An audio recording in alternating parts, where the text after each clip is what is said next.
Salutations, celestial sightseers. I'm David Fuller with Eyes on the Sky. Setting your location in Stellarium is a really important aspect of using this program because you want your view that you see in the software to match the view that you see outside. So unless you live in Paris, France, which is the default location for Stellarium when it first starts, you want to change that location. Well, how do you do that? First thing you can do is you can either move your cursor over here to the left-hand side. You'll see this toolbar that will pop out. You're going to click on this compass-looking icon where it says Location Window, or you can click on F6 as it shows, and that will bring up this particular box. You'll notice that there's an arrow there that's pointing to Paris, France, and there's a number of different ways that you can change your location. For me, I live near Chicago, Illinois, so I could just click on the map, and you can see how the background view changed behind me rather significantly. That didn't actually put me in Chicago, Illinois, but at least it got me close. But you can see a list of cities that are there, and then I can scroll down and say, oh, there's Chicago, Illinois. You see how the stars moved a little bit based on where my location was. And then once you've done that, you can go ahead and just click on this box here that says use current location as default. So for most people, that's pretty much all you need to do. Your sky will match what you see when you go outside. Now, not everyone has their city listed in Stellarium, and I will get to how to do that later on in the video. Or it may be harder to find your city, so I'm going to show you how to do that, say if you live in a small country. One thing that you can do is you can actually just do a search in this box here. So for example, I could type in Kankakee, Illinois, which is very close to where I live, and you'll notice how the stars will change when I then click on Kankakee. Watch this. They moved ever so slightly. It's not that big a deal. It's close enough whether I choose Chicago or Kankakee, and that's fine. Once I've done that, again, I want to click the Use Current Location as Default.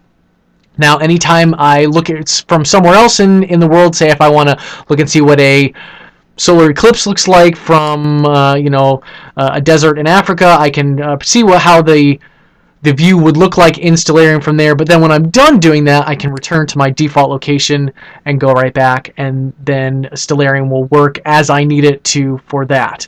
Now, another way that you can do this is, let's say you can't get in really close to your country because you live in a small country, let's say the Netherlands. So I click close to there, but I get a number of different cities in different countries nearby. So I get Germany and Belgium and France and all these other ones. Well, instead of doing a click around and hope I get close, what you can do is actually choose the country that you want to choose from. So I would scroll down in here to find Netherlands. I would click on that, and now it brings up all the cities that are in the Netherlands. And there's a pretty good list of them. There's a lot there. I can then choose my exact location in the Netherlands. Let's say it's Amsterdam. And now my view in Stellarium will match what it's like outside when I go ahead and use the program to try to see what also I would be able to see outside. There's one other way to be able to do this that's really helpful, and that is to enter your exact location using latitude and longitude.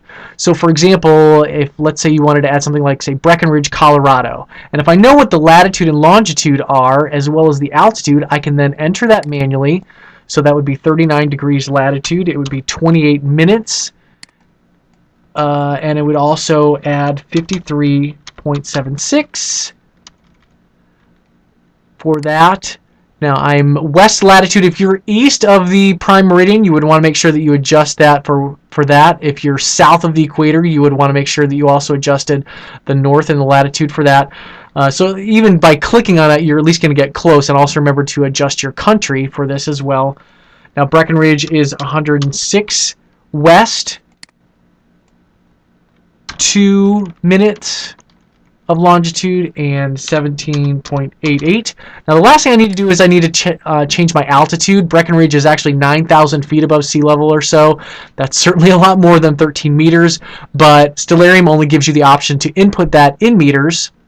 So you need to convert that to meters, which would be 2,965 meters above sea level. I can then add that location into Stellarium by typing the actual city in there, and then I can add that to the list by clicking on this button. I would then use that as my default location, and now I have Breckenridge, Colorado added into my list of cities. I can then scroll to that. I actually would want to add that in here, I would click that, and now that goes to there. I should then do that as my current location. So make sure you actually click on that to find that. Now, one other thing that's fun about Stellarium is you don't have to look at the solar system from Earth. You can actually choose a number of different locations, either from moons or comets or other planets that are in the solar system. That's a really fun way to see how things would look, and even look at Earth and where it is in the sky from another planet in the solar system. And then, of course, when you're ready to return back home, you would just hit your return to default location. You come back home, and you can look at the night sky as you would outside your door. Check out my other videos on how to use this particular free and powerful program on my Eyes on the Sky channel on YouTube or at eyesonthesky.com.